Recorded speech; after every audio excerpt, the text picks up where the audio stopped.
Today we are going to look at why teachers working in rural areas are financially privileged than those who teach in urban areas. In urban areas, there are higher living expenses due to the fact that there are very unnecessary bills like garbage collection.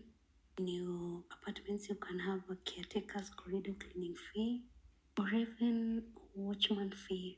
And this all adds up at the end of the day or at the end of the month. This is compared to the rural areas where they spend less, as they have zero transport, zero rent, zero lunch, zero supper expenses. In the rural areas, some of the teachers don't depend on their salary alone. They have other sources of income, especially looking at the fact that they have large farms. They can, but most that I know are into economic farming. And this economic farming, they're running it in land that they never put inherited. So you find that the expenses that they're incurring in the economic farming is much higher due to the fact that they just have to incur the capital during the initial starting stages and just cheap labor which is available. So these kids which are living in the rural area, it's an advantage than the ones that are living in the urban centers or working at the urban centers. There is also the simple life in the rural areas, in that the social media influence cannot be executed.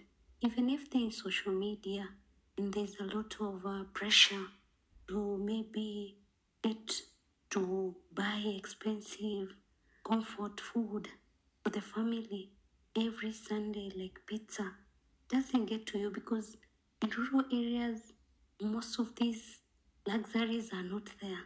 What is readily available is what is in the farms.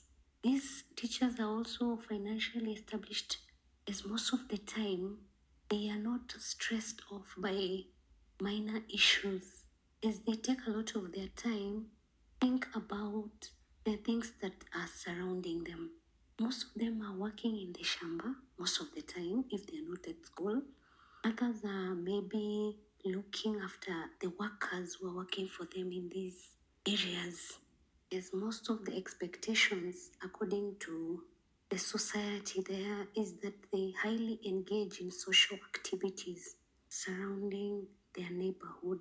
Contributions to these gatherings you find at a lower rate.